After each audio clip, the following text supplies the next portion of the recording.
Reka nongere ngo ikaze mukunzi wa Davis Entertainment nkubwira ngo komeza ugire ibihe byiza waba uherereye hose aho mu Rwanda cyangwa se hanze yarwo. Turagarutse n'amakuru yacu rero yibanda ku myidagaduro. Amakuru yacu rero uyu munsi tukaba tugiye kwerekeza mu bukwe bwa Debeni, aho ngiye kuba nakubwira ibintu 10 byaranze ubukwe bwa Debeni ariko bidasanzwe abantu batari biteze.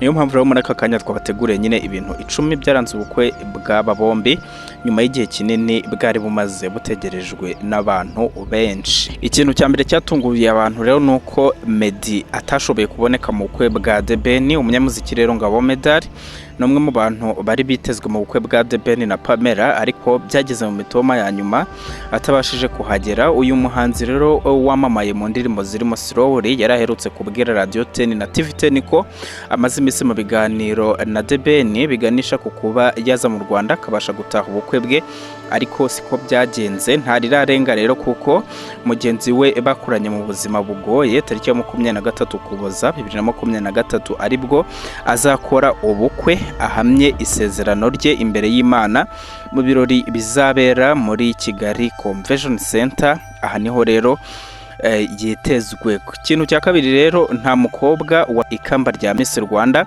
witabiriye ubukwe. Ubukeza Pamela rero n'umwe mu bakobwa bamenyekanye cyane muri Miss Rwanda, ahanini biturutse ku miterere ye, amaso ye n'ibindi bishitura benshi. Uyu mugore rero mu irushanwa rya Miss Rwanda 2019 yabashije kuboneka mu bakobwa 20 bavuyemo umukobwa wambitswe ikamba. Bwari rero ubwa mbere agerageje amahirwe muri Nzeri 2019 yabashije rero guserukira u Rwanda binyuze mu irushanwa rya Dore Africa Queen. Yitwara neza. Kuva icyo gihe rero ntiyongeye kugaragara mu marushanwa y'ubwiza, ahubwo yayobotse ubucuruzi bw'imyambaro binyuze mu iduka yise Fly Mama.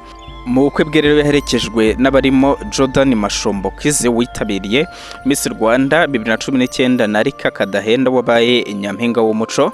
Ni mu gihe rero mu bakobwa bakiraga abantu cyangwa se muri protocole harimo Mwiseneza Josiane ufite ikamba rya Miss Popularity muri Miss Rwanda 2019.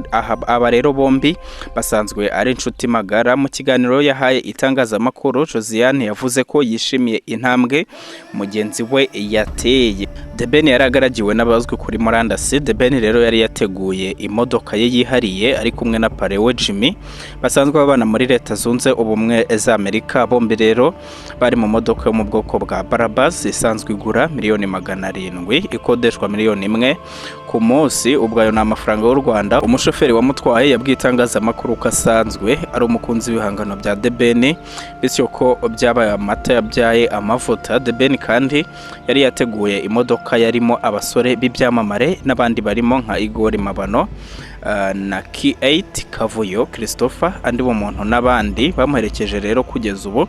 Ubwo yatangaga inkwano mu muryango wo Ukeza Pamela, ari nako bagenda bamufasha gutaramana n'abakunzi iwe. Basusurukijwe rero inshuro ebyiri n'itorero ibihame by'Imana. Itorero rero ibihame by'Imana rigizwe n'abahungu gusa b'intore batanze ibyishimo bisendereye nyuma yo kwigaragaza mu byiciro bibiri. Babanje kwigaragaza rero mbere yuko Ukeza Pamela agera ku cyicaro yari yateguriwe. Bongera kubyina ubwo Pamela yamaraga gusangira na Debeni. Iri torero rizwi cyane muri iki gihe ryifashishije indirimbo n'imbyino bya Kinyarwanda byakoze benshi ku mutima bishimira uko basusurukijwe. Ibihame by'Imana rero biri kwitegura gukora igitaramo cyabo muri Mutarama. Iri torero ryatangiye muri 2013 rigamije kwigisha umuco nyarwanda, kuko abaritangije ni abantu bakuriye muri uwo muco, bakoze amateka menshi cyane rero cyane cyane mu kubyina ikinyarwanda. Ibihame by'Imana bamaze kubyina mu bitaramo bitandukanye nko muri Hobe Rwanda, igitaramo rero Inganzo Yaratabaye cya Jules Sentore n'ibindi bitaramo bigiye bitandukanye. hari umwana wambuwe mikorofone, umukobwa w'imyaka 17 y'amavuko wageragezaga kuguyaguya Ukiza Pamela yifashishije ibihozo, yambuwe indangururamajwi n'umusangiza w'amagambo. Uyu mwana rero yaramaze umwanya munini aririmba zimwe mu ndirimbo zamamaye mu Kinyarwanda, ubundi akanyuzamo agakoresha amagambo yo gutaka Pamela. Amagambo rero yakoreshaga n'ijwi rye byatumaga amarangamutima ya The Ben na Pamela azamuka, ariko ijambo rye ryarangiye nyuma yuko MC amwatsi indangururamajwi yakoreshaga. Itangazamakuru rero ryamenye ko uyu mwana ari uwo mu muryango wa Pamela ndetse amaze igihe agaragaza impano y'ubusizi. Nta cyamamare mpuzamahanga rero cyitabiriye ubu bukwe mbere na nyuma rero yuko The Ben asohoye integuza y'ubukwe bwe. Byaravuzwe cyane ku mbuga nkoranyambaga, ahanini bitewe n'uburyo ari umuhanzi nyine mukuru uhora ahanzwe ijisho na benshi. Ibi byakurikiwe rero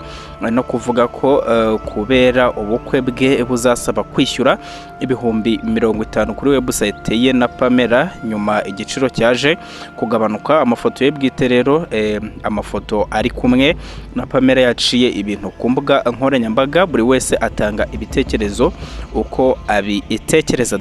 The Ben ariko ntiyasibye kuvuga ko ubukwe bwe butazitabirwa n'ibyamamare, ariko siko byagenze mu muhango wo gusaba no gukwa, kuko nta numwe wahagaragaye. Birashoboka ko rero bazitabira ubukwe bwe tariki ya 23 Ukuboza 2023. Nta live rero y'ubukwe bwe yigeze ibaho. Birashoboka ko hazerekanwa ubwo azakorera kuri uriya munsi muri Convention Center. Umutekano rero wari wakajijwe mu buryo bwose mbere y'uko umunsi wo gusaba no gukwa ugera. Abatumiwe bagiye bakira ubutumwa bugira buti amazina y'uwatumiwe. Umuryango wa Pamela na The Ben banejejwe no kubibutsa umunsi w'ubukwe bw'abana babo tariki ya 15 Ukuboza 2023 saa 8 zuzuye. Jaira Golden Rusororo.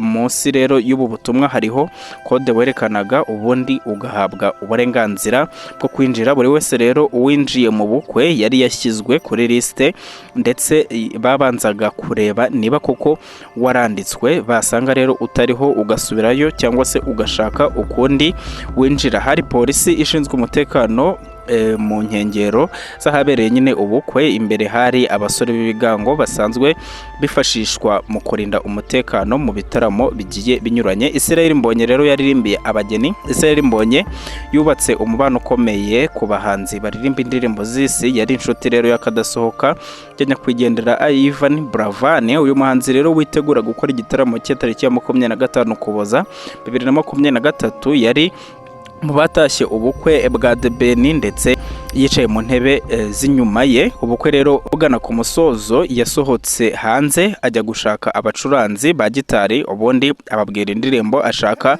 kuririmbira The Ben. Uyu muramyi rero yaririmbye indirimbo ye yise Hari Impamvu, ndetse na Karame ageze ku ndirimbo ni Nasiri. The Ben yamufashije kuririmba, abantu barizihirwa. The Ben na Pamela rero bagiye ku ruhimbi.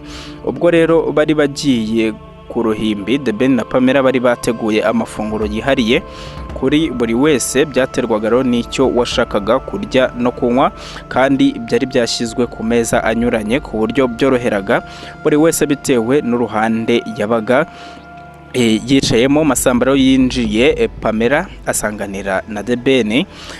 Umuhanzi wagwije ibigwi mu muziki w'u Rwanda Masamba Intore niwe waririmbye ubwo Ukiza Pamela yasanganiraga umukunzi we The Ben mu birori bikomeye byabaye kuri uyu wa gatanu tariki ya 15 Ukuboza 2023. Masambaro yaririmbye zimwe mu ndirimbo ze z'ibihozo, aririmba Pamela asanganira umukunzi we The Ben. Mu bukwe rero hagati Masamba yasabye The Ben kwegera imbere bafatanya kubyina, ubundi anasaba Ukiza kumusanga mu ngamba bafatanya kubyina.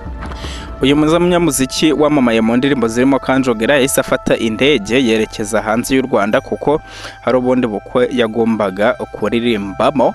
Reka ro gushimira abanye natwe, nkubutse ko iyi ari Davis Entertainment, hamwe kurikirira amakuru ajyagezweho kuri iyi si ajyanye n'imyidagaduro. Reka tubabwire ngo turabakunda cyane.